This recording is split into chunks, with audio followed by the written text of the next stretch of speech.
We see so many people who spend their entire lives chasing an unknown finish line, or a finish line that's always moving. Right. That what they do is they finally reach the end of life as far as their accumulating years are concerned, or their years that they're able to accomplish things.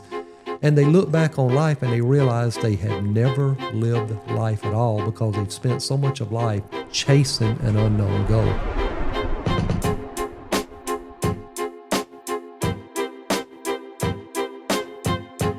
You are now listening to the Knights Around the Table podcast.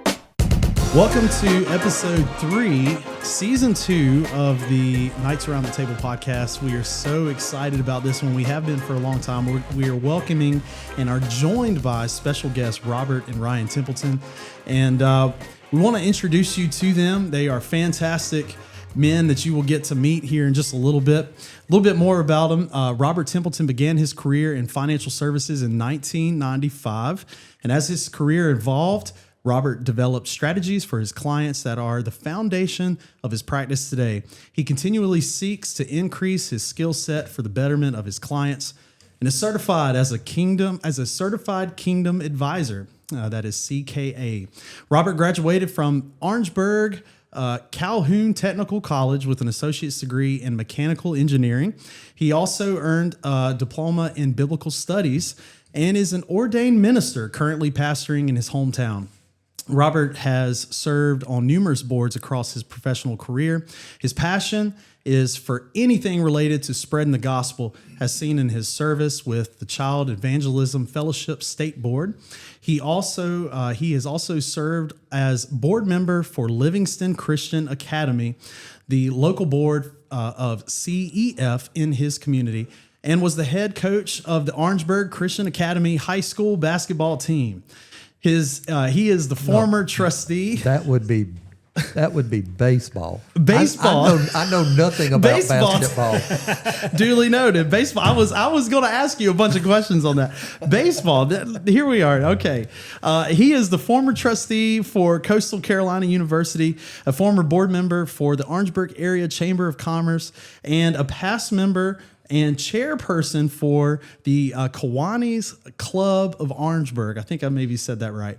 Robert loves a good book, planting flowers, riding a Harley, there we go, and playing music. He is married to Linda since 1989, and they have 2 sons, Ethan and Ryan, both of whom have added to the family by marrying their sweethearts, Kelsey and Alexa.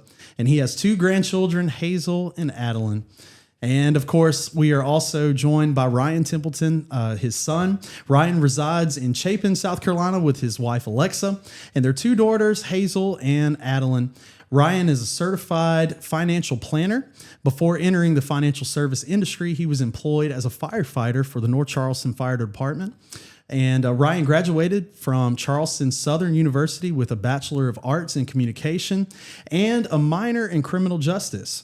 Ryan and his family attend Gateway Baptist Church in Irmo, and he enjoys spending time with his family, going for walks with his family, and spending time on the lake.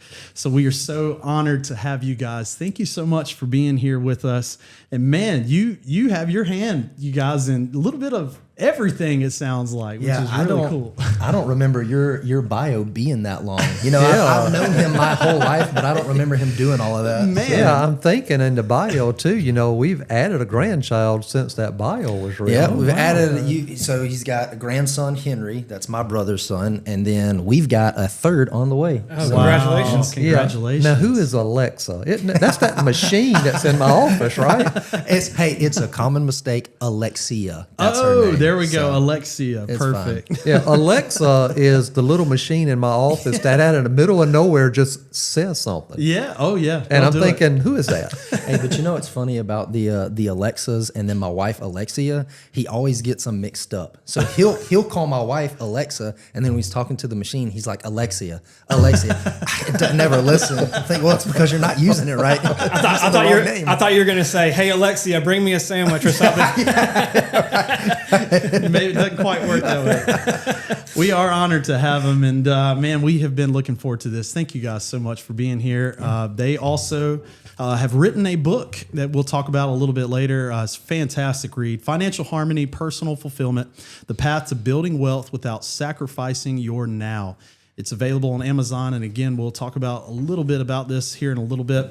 Man, thank you guys so much. The idea of this episode, the theme of biblical finance is so relevant to everyone, because everyone in one facet or another, I mean, we all are involved in finance. We all have to manage our finance, regardless of whether or not you're running a business or even a personal account. Understanding how to do that biblically and understanding how to be a good steward of our finances and what God is calling us to do through that, I think is a very important conversation. I really appreciate you pulling up a chair here at the table. Well, thank you for having us. We have been looking forward to this, and I have to admit, as I was saying before we started recording, I really do like how this is set up. And we've listened to a few of your podcasts since we first found out about you, and we've enjoyed yours. We've enjoyed the conversational layout of it, and how you guys are doing it. Thank you.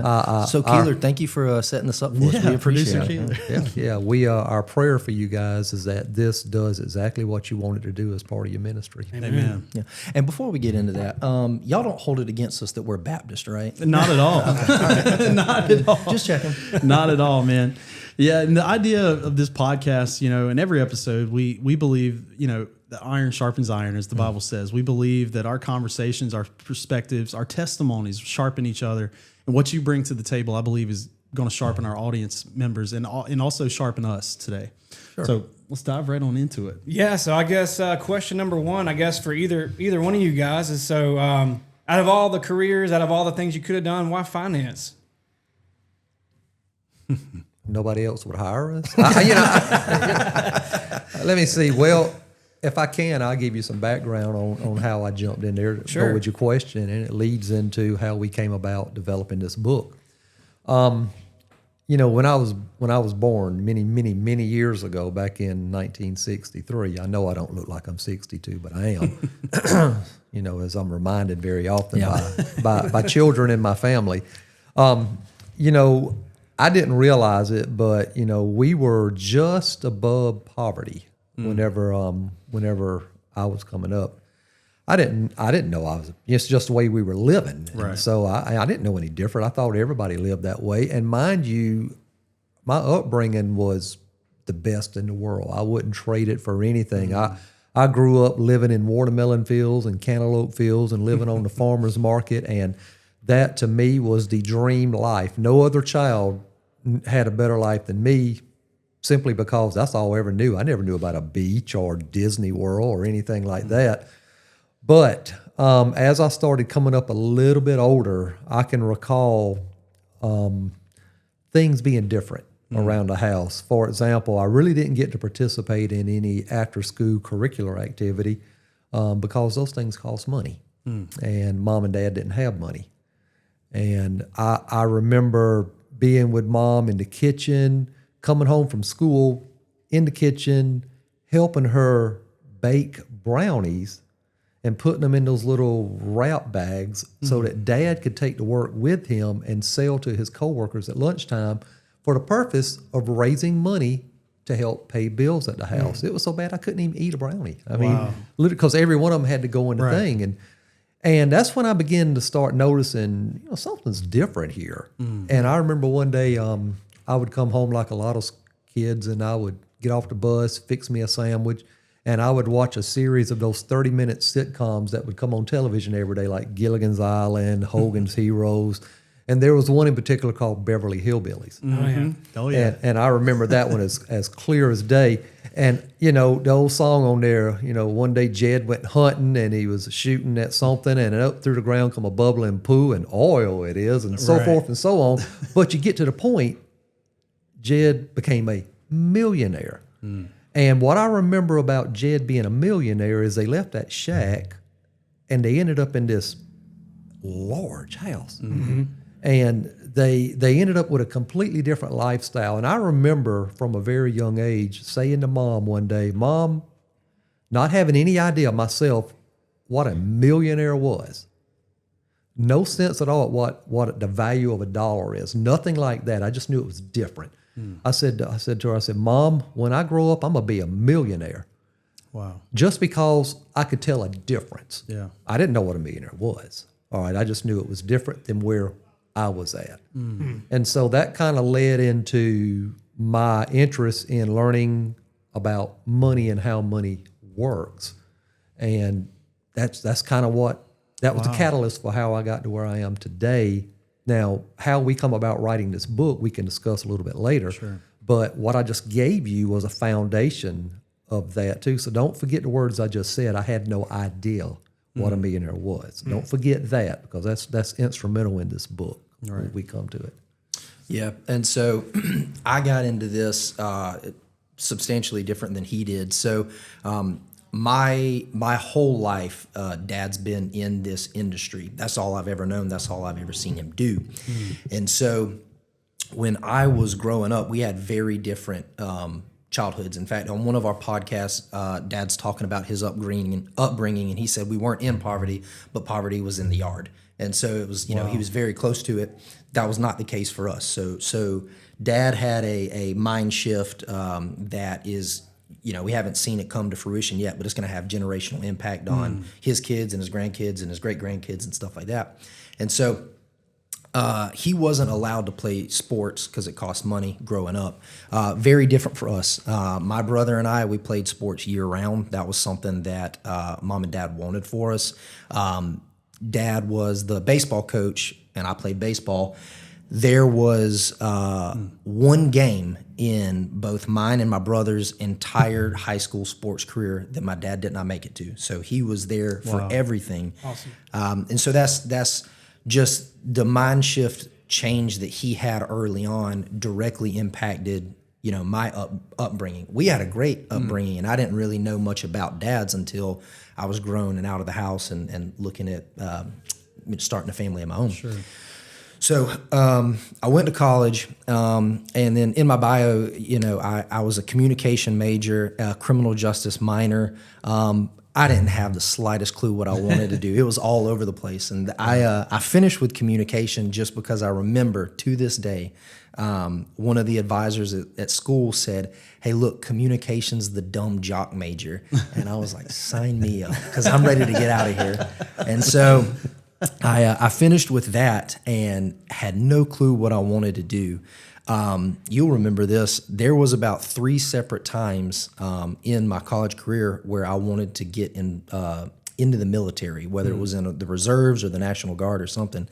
All 3 times I got X for whatever reason, and so I had this desire to serve, but it just wasn't coming to fruition. And so that was part of the criminal justice. Hey, maybe I'll do that. But then again, complete curveball, I ended up in the fire department. I was a career fire service member. And so I was doing that for a while. My wife and I had gotten married, and we were wanting to start a family. And I'll never forget, my starting salary as a firefighter was $36,922, and my wife did not work. So it was like, we can't afford to have kids right now, especially living in Charleston where everything's so expensive. And so I remember just having a conversation with Dad one day, and he said, "Hey, look, you can get into this industry. If you pass the exams, I'll give you a shot." But he said, "Don't quit your job until you pass the exams." Yeah, I'm not paying for them. I won't quit. Yeah. Got off the phone. I told my wife, Alexia, I said, "Pack your stuff. We're going to Columbia." And we moved, and I called Dad, and I was like, "Hey, we're here in Columbia. Where do I take the tests?" Right. Yeah. And so he's like, "Oh my gosh." So now we're all scrambling to get into that. And so that's how I ended up in this industry. Yeah. It was a complete step of faith for you. Or stupidity, one of the two. I don't know. You know what I got out of that whole story is he misses the only one game I ever missed in his entire high school career. He don't remember all the ones I was at, actually. He can't tell you about that, but he can tell you the one I missed. You hear him? I only know of Dad missing just one game. And here we are 2 decades later, he's still bringing it up. No, that's a good thing. There's probably people who can only remember the 1 or 2 games their parents came from. Yeah. Y'all are at all of them. So it's so admirable, man. I mean, that you guys not only are pursuing just incredible careers and how things have really lined up, but I mean, just your integrity as a man, just the characteristics that you guys embody of how, you out of determination was like, I'm going to change. Like I'm going to have a better life for my family. And you didn't look to anybody to give it to you. It was something that you felt that you were to do. And for you to make a huge move out of faith, it's such a pivotal time. It's just, man, those are very admirable traits. So I want to thank you for being great examples of even before we dive in deeper into your story. Just thank you for that. That's such a powerful testimony for both of you, man. Yeah, for sure. Well, thank you. Yeah. So I think in general, I think, when it comes to being a Christian and dealing with your finances, like, I think one of the main topics or some things we learn as a Christian is like, well, we're not greedy, right? We're not supposed to be greedy. Don't love money. For the love of money is the root of all evil. But I think there's another side that sometimes we miss is the irresponsibility with money, right? And so thinking about the story with Jesus and the temple tax. They asked him, who do we pay this to, or do we pay it to Rome or whatever? And he says, pay to Caesar what is Caesar's, and then pay unto God what is God's. So I think generally Christians, we know we're supposed to tithe, obviously. We know we're supposed to, we have to pay taxes, right? That's just a necessary evil. But all that stuff in the middle, everything in the middle, that's the stuff that's hard for Christians to navigate. So like, the idea of saving. So we read scriptures such as do not store things up on earth, rather store them up in heaven. But then you see other scriptures that encourage free giving and like give out of abundance. And then you hear things about let's see, I have a couple of verses here about leaving wealth for your grandchildren and things like that. But then you hear. You want to kind of step out in faith, and if God calls you to sell everything you own, and follow His will to do that. So, how do Christians make sense of all these commands, and where do we see the actual biblical calling of being responsible with finance that God's calling us to? Well, we don't know. Yeah. So we can just go ahead and wrap it up now. Is that in the Bible? Well, what I think we miss a lot as believers, and I'm speaking from the believer standpoint because I've been both a believer and a lost sinner. So I can easily speak from that, but as the Bible teaches us, there's few who actually find that road, ultimately.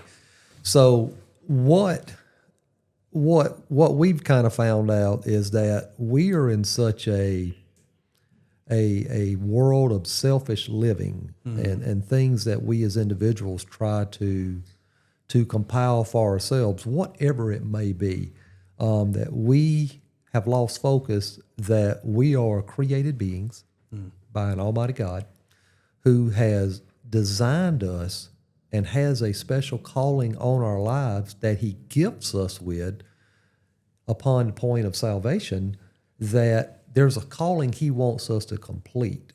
And we get so caught up with the commercialization of life that we lose complete focus of the ultimate call. And when we do that, we run through life with our eyes open but shut at the same time, not recognizing that we're in the mission field where we're at and we're not doing our mission because we're too busy chasing something that we haven't yet defined. Wow. And I think that's kind of how we go about life in a daily basis. And we see it. And whenever we work with individuals who come in and they're trying to lay out an idea, a plan, they don't really know. Just like when I was a youngster saying I wanted to be a millionaire, I didn't know what a millionaire meant. And we have people come into the office more often than not that come in and they want to have a future. And we say, well, what does that future look like? And it's like, well, I don't really know. I haven't really defined it. And what we found out is until you define what your Christianity is, what your walk is, what your calling is, you're just going through the motions. Right. And I remember that part specifically in your book talking about, and I think Dave Ramsey has some, allusions to the path to $1 million, right, in your retirement accounts. But But yeah, like kind of how you mentioned, not everybody's supposed to be a millionaire, or not, and maybe it's not God's will for them to be a millionaire. So how does one navigate if they feel called to something? How do they wisely invest in their future, and how much that means, or how much that would amount to them? Like, for example, in retirement, I believe that we're on mission until the day that we die to spread the gospel, spread God's love, and past our working world and our secular, if we are in the secular world, are getting a paycheck every week. Past that point, when we're kind of living off of the things we've saved up, we're supposed to be still going towards that mission, and not necessarily just chilling on a beach or just playing golf every day. We're supposed to be still mission minded. So I guess, how does one know whether to accumulate all that wealth, or to kind of just have enough to accomplish those goals, I guess, is my question. Yeah, Ryan, don't let me take up everything here, but you just dive in. But it's called contentment. All right, we have to be content with where God has placed us. If you recall, when God called Abraham to go and lead his family away, he didn't say go down to the stoplight and turn right. He said, go to the land that I will show you. Meaning that once Abraham began to walk, that's then when he started seeing the path. So the same thing with the mission, whatever each and every one of our mission is, it's not until we start walking out in faith that God is going to start shining light on our path to show us where to point our toes when we go. So we kind of utilize that same concept in the office whenever we say to somebody, what do you want to accomplish? If they don't verbalize it out loud, I'm not sure they're going to hear it. So we say that to them, and then once they begin that conversation, then we just go where it goes. All right, we don't direct. Right. We actually draw out. All right, that's what we try to do. We draw out, and we let the person start talking, and a lot of times you will see a plan coming to fruition right in front of you, and perhaps for the very first time with a lot of people. Yeah. So I'm not sure if I've answered your question on that the way you asked, but that's kind of what we find whenever we're working in this. Well, and I think too, with both your certifications of the Certified Kingdom Advisor, it kind of helps your clients to not only look at the worldly things of value, the worldly part of the, accumulating wealth, but also the generational wealth. How can we use that money to give more, right? Is that what I'm assuming the CKA kind of is for? Yeah, so the CKA helps us do two things, really. The first is, obviously, if there is a believer who is looking for a Christian advisor to help them manage their gifts, steward the gifts that the Lord's given them, that's one of the things that stands out to people. So we're able to have a conversation, we're able to point people to biblical principles, and we can advise from a standpoint of an eternal mindset. So, for example, if you're working, and there's nothing wrong with an advisor who's not a believer if they're doing a good job. There's nothing wrong with that. Sure. But if you're not working with a Christian advisor, the conversation of, hey, you've got more than enough. Have you thought about tithing more? Have you thought about giving to missions more? That conversation's not going to come up. Right. With us, we're a little bit sharper and we're able to have those conversations. But then, individuals who are not believers and they don't know what the CKA is, there's training in there to help us share the gospel, share biblical principles without being, in your face, right, over the top, sharing the gospel. And so, one of the things that we've talked about before is all financial principles are biblical principles. And so, whether you're a believer or not, the financial principles that you may or may not adhere to, they come from the Bible. And right, so us being able to just be sharper and talk openly with believers and then talk, correctly with unbelievers, the CKA helped us do that. That's incredible. Yeah. Mm-hmm. One of the things I was doing a marriage conference, and one of the things that they said, it was for pastors. It was a thing that by invite only that pastors and their wives could go to, whether you're struggling or not. It was just an enhancement thing. And it was awesome content shared.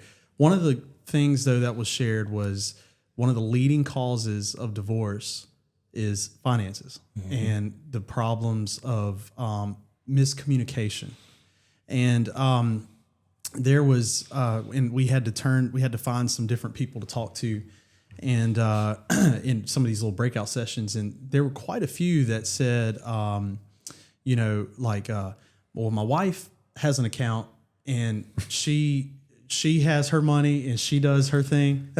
We did a podcast on this. Did you? Last week. Just last week, yes. And for our listeners, what's the name of your podcast? The My Father Said podcast. My Father Said podcast. Guess who named it?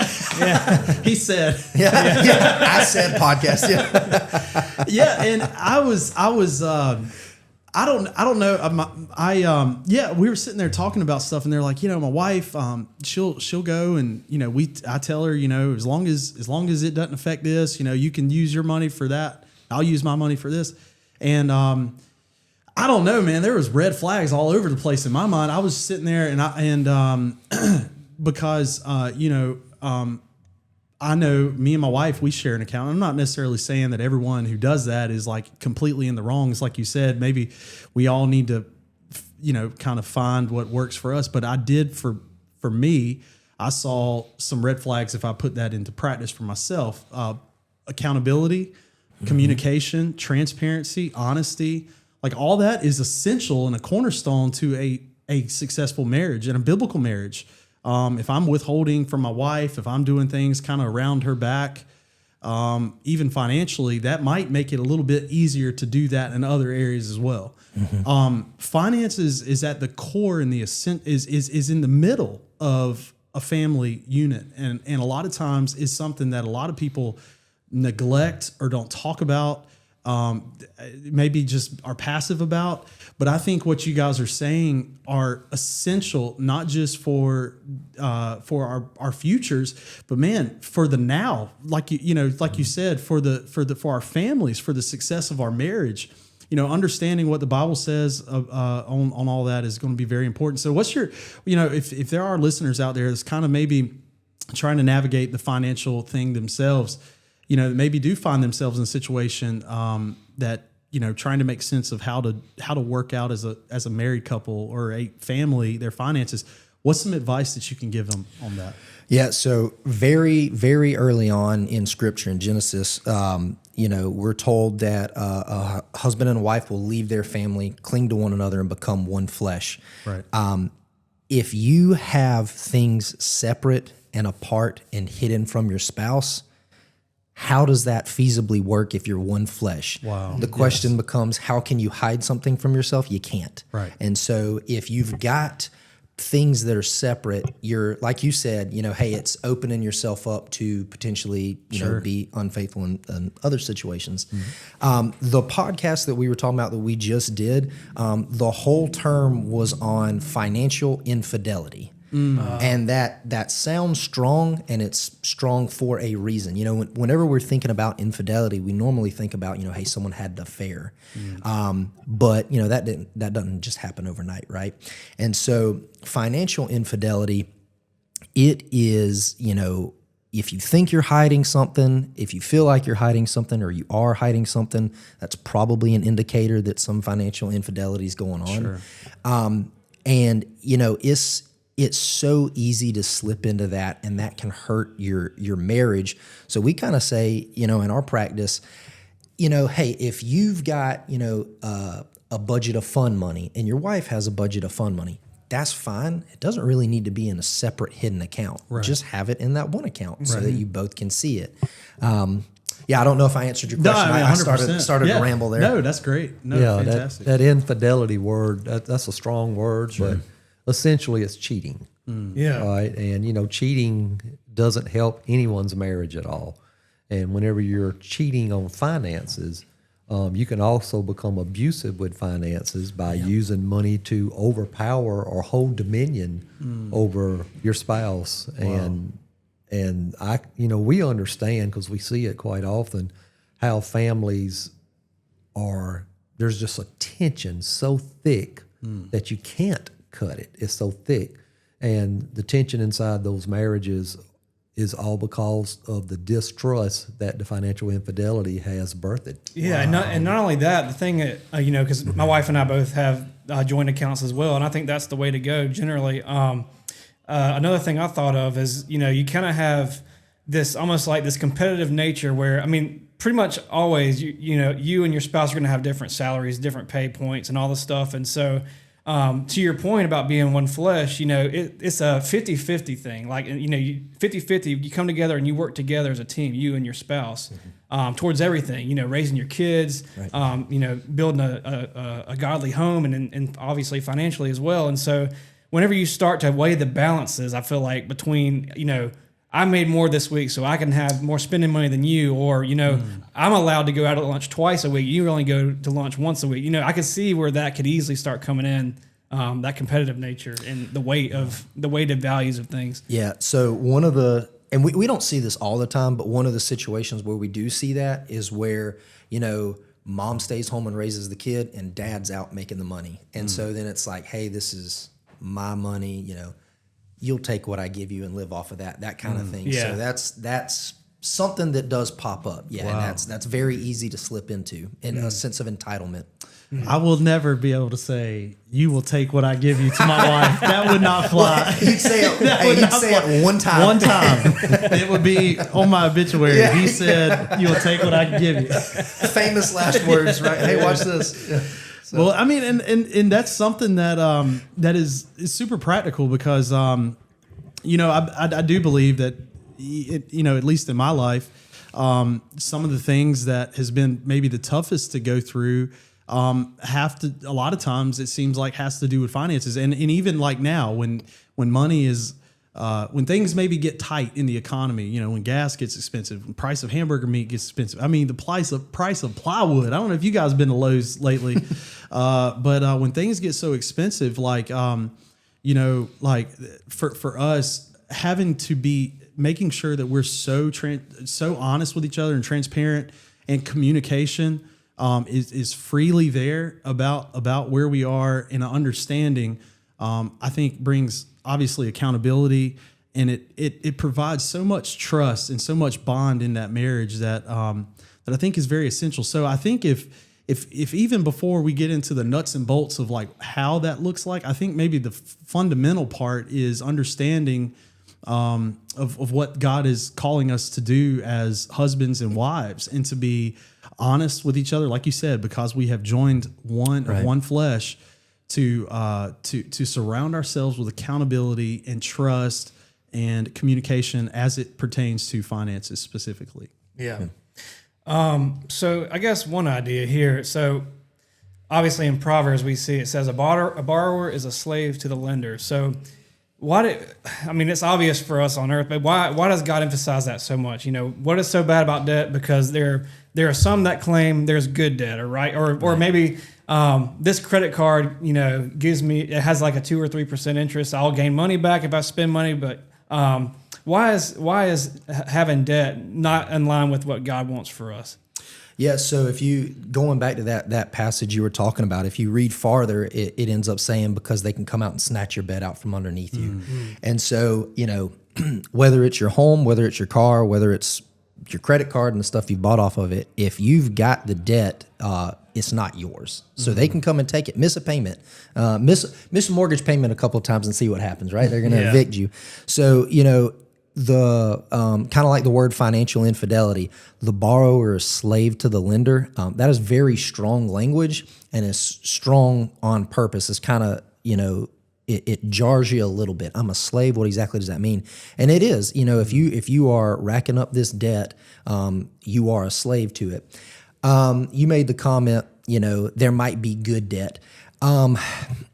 It's hard for us to say good debt, but we would say, hey, there's bad debt, and then there's maybe less bad debt. Yeah. Right? Like, you buy a rental property or something, you're in debt. I don't know if I'd say it good, but it's, less bad than credit card debt. Yeah, right? Sure. So you look at a credit card, you rack up a bill on that, and it's, 16%, and then you miss 3 payments, and then they bump it up to 22%. You're a slave to that. You might make a lot of money. It's going to take you a while to dig out of that hole, and it's going to be over your head.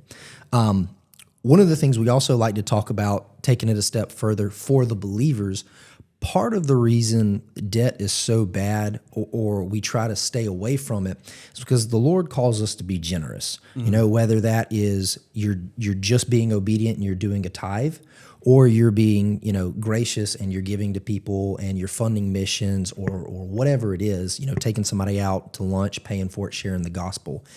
When you are straddled with debt, that takes all of the air out of the room. It does not give you the opportunity to be generous, let alone obedient. Yeah. And so, you know, that's one of the cautions there, is because, you know, there's things that the Lord has laid out for us to do. And if you're straddled with that debt, it makes it very, very hard to be obedient.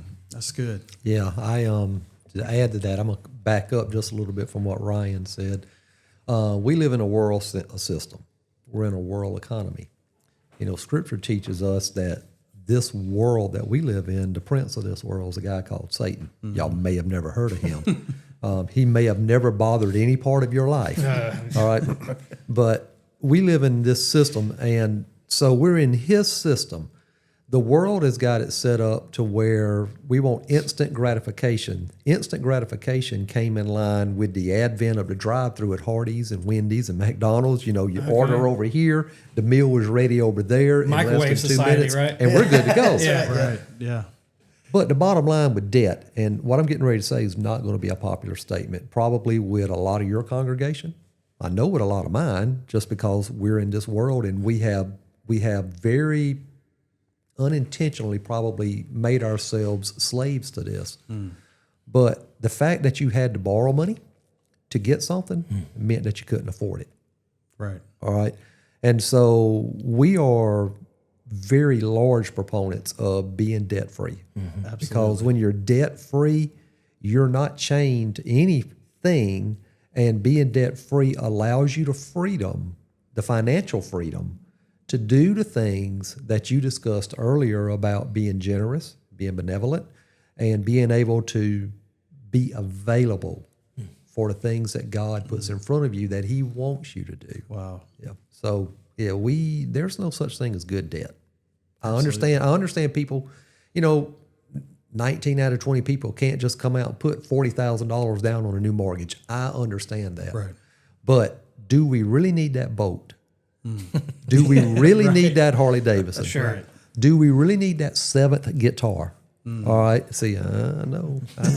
No, trust me. I've been withholding buying 2 guitars for like the last 5 years. So. Well, you need to come to my house and go upstairs, and you'll understand why I pointed out the word 7th guitar. All right. In fact, all of my guitars don't even live with me anymore. My oldest son in Atlanta has got a few of them down there, and I'm like, "Where's my guitars?" Wow. And it's Ethan. Go find Ethan, and sure enough, that's where they are.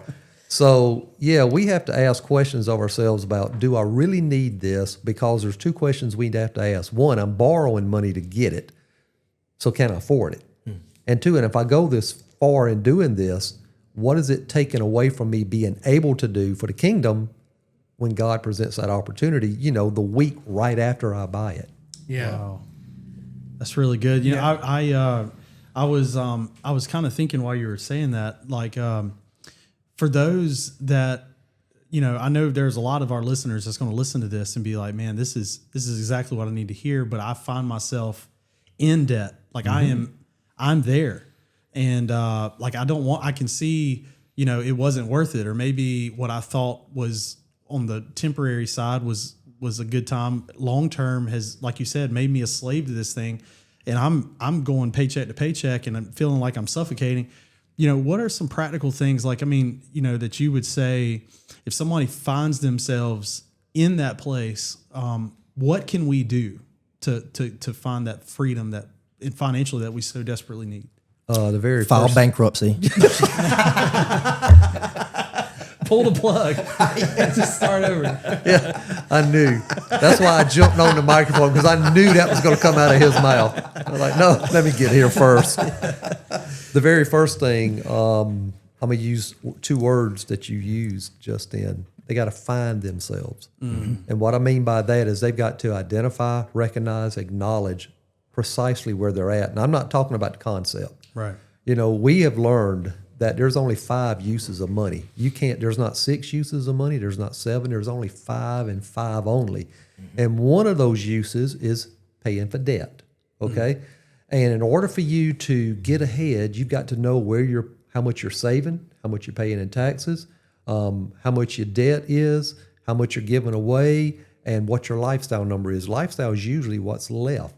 And so in order for you to identify where you're at, you've got to know where all 5 of those are. So in other words, we're saying that for every $100 I've got, 16's going to taxes, 10's going to tithing, and you just do the numbers. And if you want to get ahead, then in order to attack the debt number, you've got to decrease some combination of these other 4. All right. And that's where the strategy comes in. And that's what we try to teach people to do. You got to recognize it. It's like, the doctor can say you have cancer. Right. And because you notice I'm wearing the breast cancer awareness thing. My wife is a fighter of breast cancer. Wow. And so that's something very near in our homes. So in order to get the right treatment, you got to identify the villain. And you just can't call it cancer. You got to call it the type of cancer that it is. And it's the same way with finances. So the very first thing they've got to do is they've got to identify, all right, where is my money going right now exactly? Yeah, that's such a good point because, I've listened to a lot of Dave Ramsey, and, one of his tools he promotes is his Every Dollar app. I'm not sure if y'all are familiar with that, but I'd recommend it for anybody listening. But basically, it allows you to budget where your money's going easier because it literally will track where your money's coming from your account, what you're spending it on, and allows you to categorize it. And I feel like that's a thing that, and admittedly me, I struggled with it first when we first got married. We were just spending left and right, not knowing where the money's going. So having an awareness of like, hey, we're spending $600 a month on eating out or whatever. That's definitely a good thing. And so I guess moving on from the debt thing. So once one finds themselves out of debt, I guess a question I could ask is, how does one go about, it's the love of money that's the root of all evil, but a lot of people misconstrue that and they say money is the root of all evil, which obviously that's not correct. How does one go about basically being a good steward of that money and saying, okay, I'll be acquaintances with this money, but I won't love it. Like I'll set my kids up and I'll have them set, but how do we keep from falling in love with money, I guess? And you mentioned the Harley Davidsons and the boats and the things, but let me have this one. I'm about to jump on this one. I'm going to go into preaching now. There you go. The way that it happened for me, all right, this is the best way I know how to answer this, and I think this is the right answer for everybody. The way that it happened for me is, one, I had to recognize or ask this question: Am I happy with my life? Am I happy with not having enough money to make it to the end of the month? How did I get this way? Oh, I got this way because I wouldn't lead my house financially by example or by leadership. And I just allowed ourselves to just get in a terrible way to where now I've got to work all the blessed time and we'd have no money to do anything with. All right. So I've got to recognize that. And what I mean by recognizing that is I had to take ownership of my life, my financial life. I couldn't let somebody else own it for me. I had to take ownership. And what I mean by that is determining how much money I'm actually going to spend each month. Mm-hmm. You notice what I said? Because a lot of people say, I know how much I'm going to save. Well, let's turn that baby around. How much am I going to spend? Mm-hmm. All right. That's my lifestyle.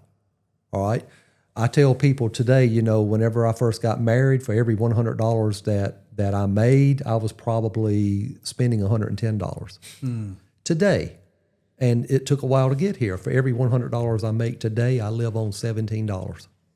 Wow. The rest of it goes to anywhere I want it to go. All right. Or wherever God calls. That's where it goes. But it didn't happen overnight. I had to go from $110 to $100 to $99 to $98 and keep working it down to where it's there. But Evan, the way you get there is you've got to make the conscious effort and decision to know what you're doing, know where you're going, and decide this is what some people call it that B word. That's a terrible word. Budget. Yeah. Some people call it that. That's a terrible word. We can't stand that word. We call it a spending plan. Okay. And your spending plan, we don't want to know where you're spending your money. We just want you to know how much you're going to spend. Right. Yeah. And then stay within that realm. Mm-hmm. All right. And if the month comes and you run out of money, spending money before the month ends, okay, you're not spending anything else. You wait until the next month and let's do it all over again. And it's okay to adjust that number. Right. But if you don't try to make an effort at controlling it, it's just going to run like a wildfire. Mm-hmm. Did I say that right? Yeah. Yeah. Okay, good. Yeah, it's one of those things that the love of money, that's not, whenever you think about sin, whenever you think about someone living in sin, loving money is not usually the ones that pop up into your mind, right? It's they're being unfaithful to their wife, or they're, sex outside of marriage, whatever it is. There's things that normally pop up in our mind. The love of money is usually not one, but it is something that you've got to fight back on every single day. The way I know how to describe it is an alcoholic. Once an alcoholic, always an alcoholic. You can be 30 years sober, but if you ask an alcoholic, they'll tell you I'm an alcoholic. And that's one of the things that they have to fight against every single day. Right. It's the same thing with the love of money. Here in America, just the fact that we live here, we're some of the wealthiest people in the world. Right. Now, you might not be the wealthiest person near the wealthiest person in South Carolina, but compared to the rest of the world, we have got a lot of gifts. We have got a lot of wealth. Right. And so there's always this push for more. There's always this desire for more. And we're ambitious people. We're created with goals and drive and ambition. That's not bad. But it's a day in and day out effort to push back. Okay, hey, what am I doing this for? Why am I trying to make more money? Is this the priority, or is this a goal? Where is my desire for God? Is it higher than the desire for money? Is the desire for money higher? So it's a day in and day out thing. Very, very, what's the word I'm looking for? Inward looking into yourself. Sure. So. Man, just as when I was in college, ministry was never. I've been in ministry now 14 years, and youth pastor for 11, executive pastor now for almost going on 4 years. But in college, I had my mind and my trajectory, my finances, everything was pointing in a professional career in a totally different direction. I was interning at a business in marketing and advertising, and the owner of the business. Was every college man's dream, the lifestyle he lived. He had the Aston Martins, he had the Ferraris, he had everything. And I remember, and I sat in his car one day and I said, I want you to show me, how did you get here? I want to know how this happened. Well, come to find out, a lot of it was given to him. It was actually his father who made a nice living and kind of set up his children. What I learned is what I thought on the outside was so admirable. That is the example. That's the man I want to be. I want to be, as a young, naive, young man. What I later learned is, unfortunately, he was just so broken and so miserable, and again. He would often talk to me about things going on in his life, and I would sit there like, man, why are you talking? You should. It should be the other way around. I shouldn't have any advice to give you, but he would come to me and just looking for just an outlet, basically, to talk to things. And what I found is the love of money money is so temporary. Money is so fleeting. It is essential to a lifestyle, but it is if that's what we build our life around, is the pursuit of money as in the fundamental place where we're going to find happiness, where we're going to have peace, where we're going to have joy. I think we will find that money, that is not a deep well. That is a very shallow source of pleasure, and all of that is so temporary, yet so essential. So it's like you said, having these deep inward conversations and understanding our immediate situation financially, yet not chaining ourselves financially that we depend on it so much so that we cannot be obedient to God. I think all these strategies that you guys have laid out is essential for us as believers to really examine, are we walking in this biblically? Yeah, we both have young kids at home, and one of the things I've kind of battled, at least with me, is as far as the stewardship of money. You know, you mentioned growing up in a home that didn't have quite as much, and fortunately for you, you know, you kind of you get to see the other side of it. Mm-hmm. How do we as parents go about raising our children to be financially responsible with money, but not almost get to the point where it's like an entitlement? You know what I'm saying? Where everything's given to you, and you don't have to work hard, and and things like that. Yeah. So do you want to take this one, or do you want me? All right. So if you ever go and listen to our podcast, the way Robert Templeton has, beat it into Ryan and Ethan is he has made abundantly clear he ain't leaving nothing to us. Him and Mom are going to spend every bit of it. So we didn't have a choice. Yeah. No. So in Proverbs, it says that like a wise man leaves an inheritance or a legacy to his kids. Yes, 100% that means financially, but it's beyond that. Right. It's wisdom, right. It's work ethic, it's values. That is what a wise man leaves. And so you guys have used the word communication a handful of times, and so I want to talk about that. We do a podcast once a year where we interview millionaires in South Carolina. And one of the questions we have started to ask them is, did your parents talk about finances with each other? Did they talk about it with you? Do you talk about it with your finances or with your spouse? Do you talk about it with your kids? And the overwhelming numbers are they didn't talk about finances, but we're changing it, and now we are talking about it with our kids. For example, growing up, Mom and Dad, they taught us, budgeting, whether it was with our allowance or whatever it was. The conversation about finance was happening, and it wasn't in depth. I remember being 4 and 5 years old, going to the flea market and selling stuff. You're not having a very in-depth conversation with a 4-year-old about finances, but the conversations were happening. Right. And so that is the absolute best way to prepare your kids for it, is to have the conversation. Kids don't even have to know that there's something coming, right? They don't have to know that there's an inheritance, because if you build that work ethic, that value, that relationship with money going on, they'll have a good relationship with it prior to that. I heard a guy say one time, the absolute worst thing you can do to somebody is give them money. And I was like, what do you give me money? I would love that. We can try this out. But what he was talking about was individuals who just get a lump sum of money and they don't have any handling. An example of that, someone that passes away and they get life insurance, if it is a child that receives the life insurance, not a spouse, usually all of that money's gone in like 18 months, something like that. And it's because they don't have, all of a sudden you've given them money and they don't have the foundation. So to fight against that entitlement or, the trust fund babies and stuff like that, have a conversation. Have the conversation. The parent does not have to have everything figured out. They might be digging out of their own debt hole, but if they are having the conversation, they're sharing the experiences and the past mistakes they have had, they're going to learn from it. Like when you and Mom had, y'all had credit card debt early on in your marriage, and then you racked it up. Dad's having a conversation with us about credit card debt as he's working his way out of it. You can start right now. Right.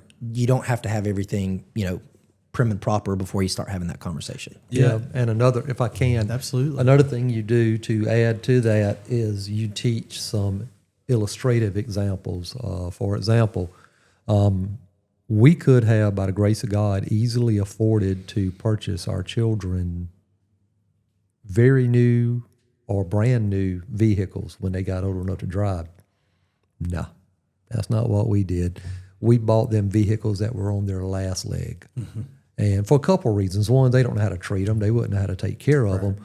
But at the same time, it would teach them that, yeah, their buddy might have the brand new vehicle with shiny, the big tires, and whatever else it is that kids that day were excited about.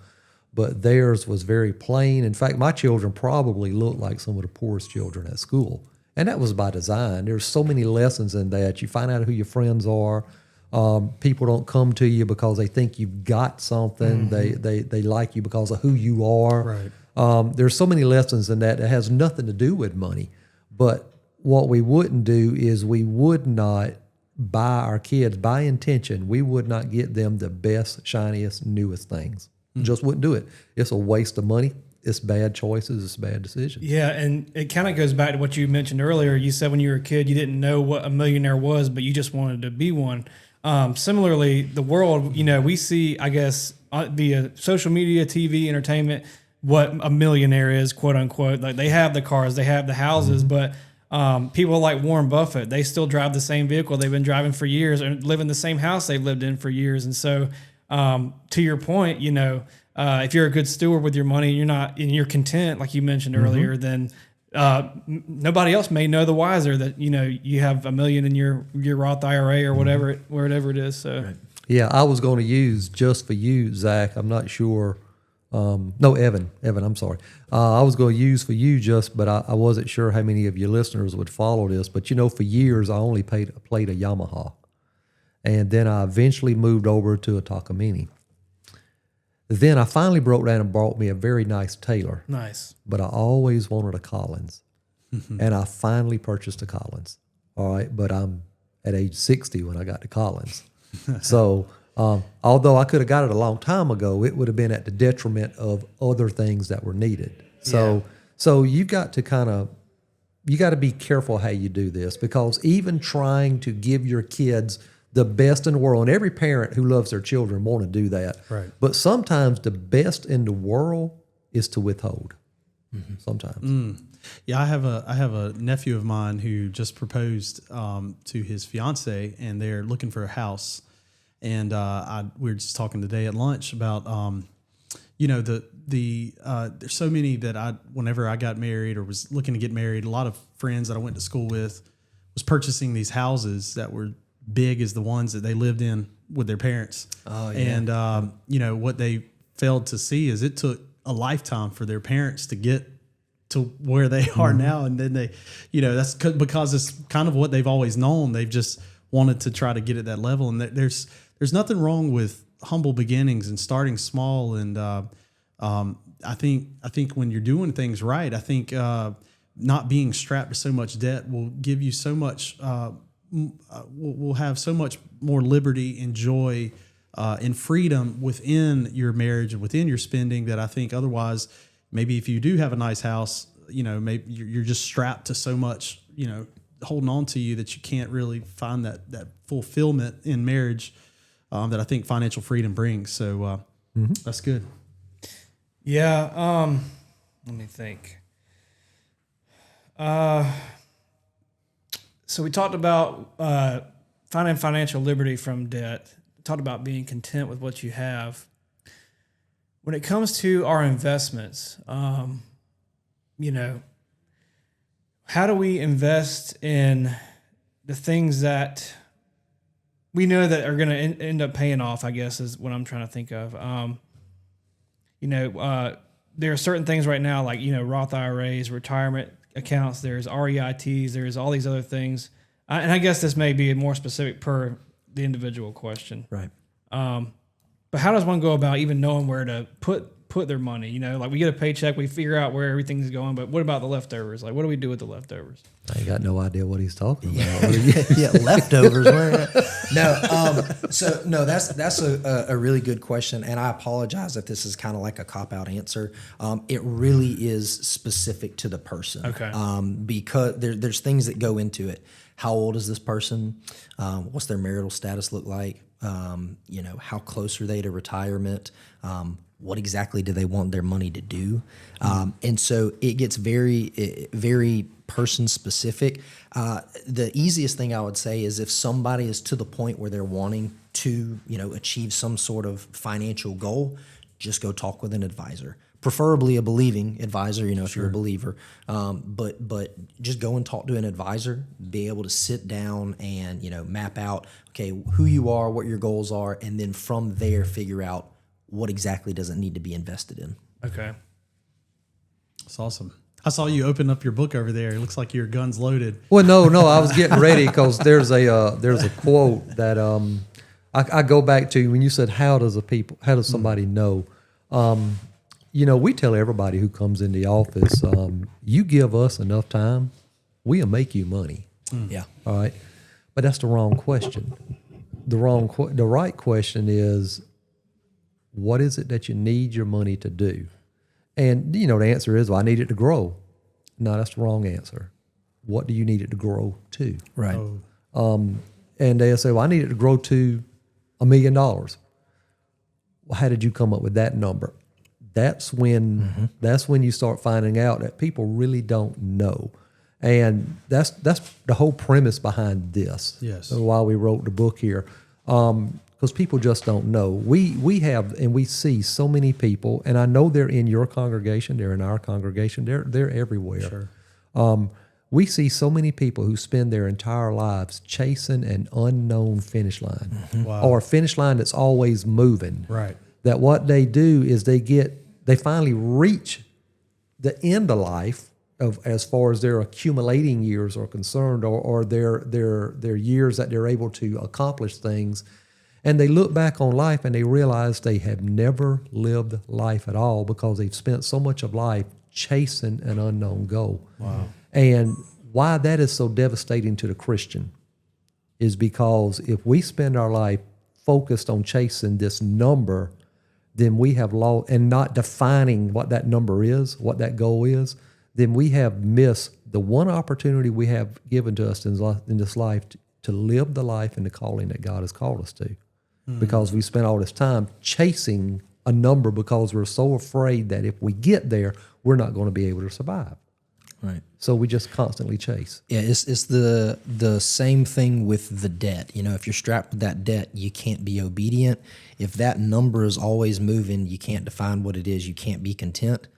You can't be generous, right? So, wow. Well, speaking of generosity, I guess more on a personal level, what fruits have you guys seen just from giving in y'all's lives? I mean, obviously giving is a huge part of the Christian financial plan, either via tithes or offerings. Is there any, great stories you've seen God working in from the result of your giving? I cannot say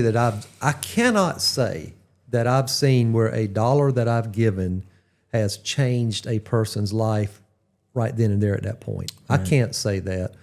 God hasn't granted me to see that, or either I'm so spiritually disconnected that I don't see it when it happens. And I'm just being Sure. As a Baptist pastor, I'm being very honest with you to let you know that. But here's what I do know. I do know that missionary work cannot happen without the monies. Right. All right.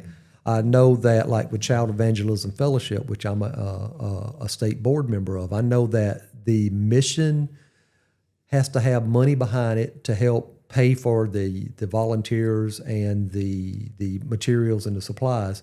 And I do know that I hear of salvation stories quite frequently that may have started from a dollar that was given last year, Right. not necessarily this year.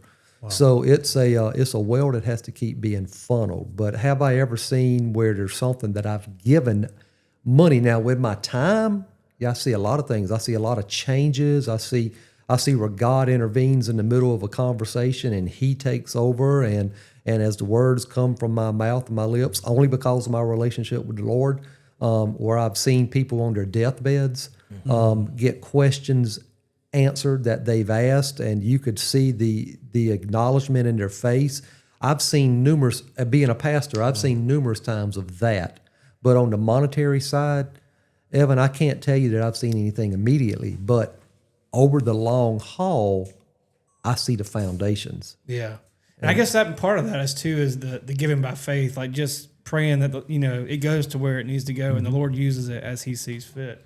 Yeah, there's an organization called Heartland, and they do a lot of missions, and they put something out there as a statement one time to encourage people to give, and they basically said, "Hey, not everyone is going into the well, but somebody's got to hold the rope." And so, like Dad was saying, I have not seen my dollar physically, change someone's life or be used to bring someone to the Lord. But just like holding the rope, I might not be able to see the work that's going on there, but I know it's happening. Right. So, Amen.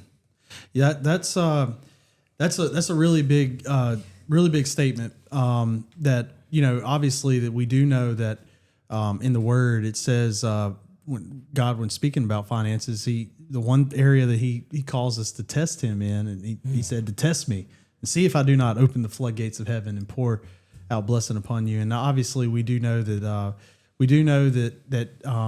that there's blessing to follow giving when it's done with a heart of faith and a heart of obedience. And so as we kind of wrap up our conversation here around this table, obviously we've covered a lot of area from debt, finding freedom in debt, creating a plan. And obviously your services and that you provide are very critical in helping some people maybe that need to know, how do I get started? Like, where do I go? How maybe this is something that's intimidating or maybe even confusing maybe for some people to do on their own. So maybe as we wrap up our conversation, just kind of tell us a little bit more about this book and a little bit more of kind of the inspiration. Why write a book? Why did you come to this place that you felt like you wanted to kind of sow a seed and throw something out there for a resource for all of us? Sure. We mentioned it earlier. One of the things that a good parent does is they leave an inheritance. which I'm not getting apparently. So. Yeah. Well, you're not going to get the greenbacks, no. But no, leaving an inheritance, and what I mean by that is leaving knowledge. You know, what would mom do? What would dad do in a situation such as this? You know, I'm getting to the point, I'm in the last quarter of life. You know, if we break it down like a football game. Yeah. Kind of depressing. But Yeah, well, you know, it is because you're not getting no inheritance. Yeah. But the reality is you know, we all have that date with eternity. Sure. We all have that, and to think otherwise is to run through life foolishly. Right. So one of the things that I wanted to do, you know, with the advent of social media and this podcast, my grandchildren will see me through grandchildren, great grandchildren, or whatever is going to be out there then. If the rapture doesn't take place before then, what's going to happen is they'll be able to see granddad. Right. And they'll be able to see this granddad whenever he becomes one, and so forth and so on. And I wanted to also leave something that they could pull out of a bookshelf and read about, well, this is what Grand talked about when it came to managing money. And for my granddaughters, whoever the yo-hos is that they bring home to marry one day to introduce to him, hopefully we'll use this as a test to see if they're worthy of our daughters and granddaughters. they won't be. Yeah. So, but the whole purpose of this was just really to cut through all of that, because I just wanted to throw that in to have a little bit of fun with it, was what I said earlier.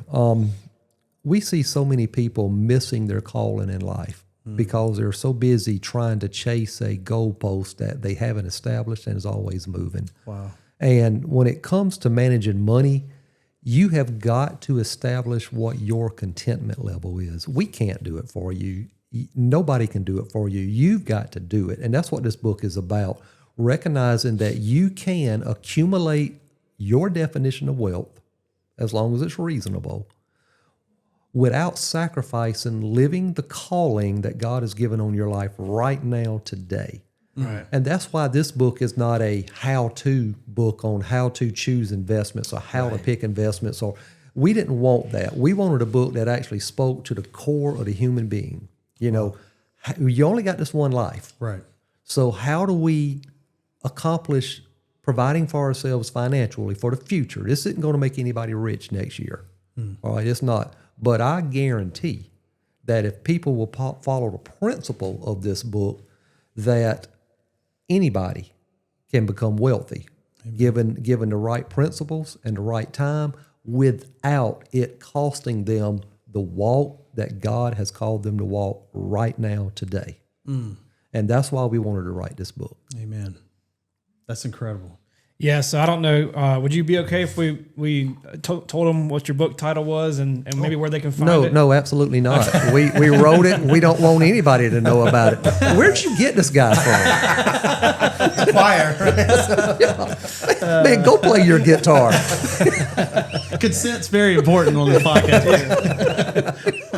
Anyway, so we got Financial Harmony, Personal Fulfillment, The Path to Building Wealth Without Sacrificing Your Now, obviously by Robert and Ryan Templeton. Where can they find this book? Go ahead. Amazon. It's on Audible as well. So if you want to get a physical copy, Amazon, we've got the paperback and the hardback. If you want to listen to it like a lot of people do today, just Audible. Very good. And if I can add, so again, as I'm learning things, I am the joke at the house. All right, between my children. I mean, Dad knows nothing anymore. And that's the way my children are. When they come over, I mean, they're telling me how my oldest son, he is a doctor of physical therapy. I don't walk right. I don't sit right. I don't chew right. I don't do, I mean, and this one here, now I'm teaching him about investments. It's like, he wants to do these investments, and I'm like, son, I'm not sure I will do them investments. And he looks at me like, you're so old school. And I mean, so basically,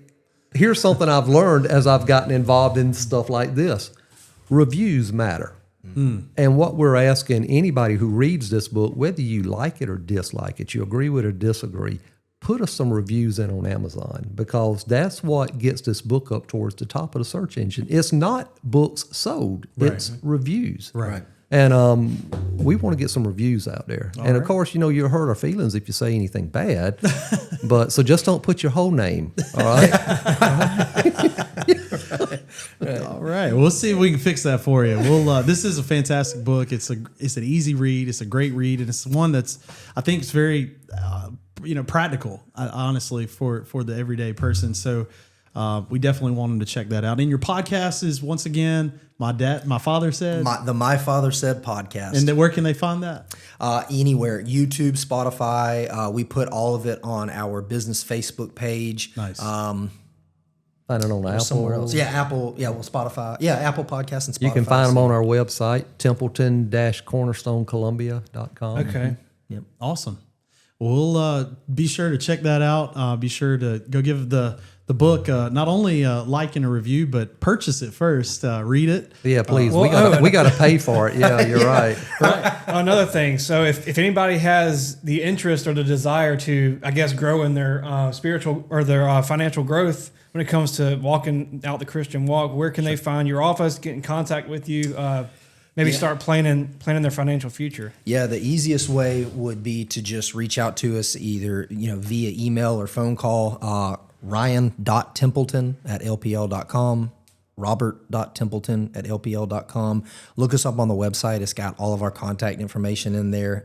But yeah, we would love the opportunity to work with anybody. For sure. Yeah, Awesome. and just for you listeners to hear, the demeanor that we displayed today is the exact demeanor we display in the office. That's incredible. We try to make it as comfortable as can be when people start opening up about the intimacy of their relationship with their money. And we make it as laid back as we can, but we're deadly serious when it comes to trying to help a person get from where they are to where they're trying to be. Sure. Cool. Man, that's so awesome. We do want to thank Robert and Ryan Templeton for joining us today. It's been a fantastic conversation. A lot of wisdom that you guys shared. Really appreciate all that you stand for. Appreciate all that you're doing, and for the book. And again, we want to encourage all our listeners to go check them out. Amazon, Apple Podcasts, YouTube. Check out the website and take back our finances. Take back our financial freedom. Can I ask one question? Sure. All right. So I apologize if this is hijacking the podcast, but I just need to ask. On our podcast, whenever we have a guest on, we ask them to tell us what the best piece of advice they ever got from their father was. Hey. Would y'all tell us that? Best piece of advice? Yeah, that your father ever gave you. No pressure, right? Yeah, that's a good one. That's a good one. One of the best advices that I ever got come in. So it's in the form of more of an action than it is advice.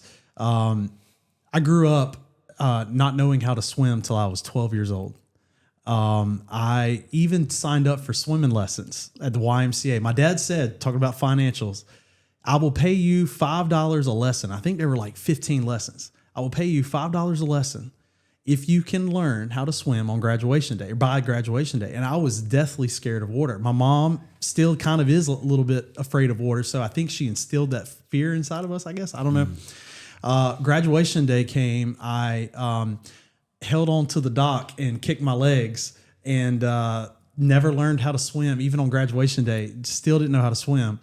I think I was about 12 years old, and we were in a hotel, and I took my floaties off. I had my little muscle floaties around my arms. Took them off. It was time to get out. I was drying off, and an ankle, my hand grabbed my ankle, and a hand grabbed my wrist, and he threw me out in the deep end. Yes, I love it. Middle of the deep end. No swimmies, no nothing. And sure enough, I came up swimming. And he told me, he said, you have so much potential inside of you. You don't even know what you're capable of. Don't sell yourself short.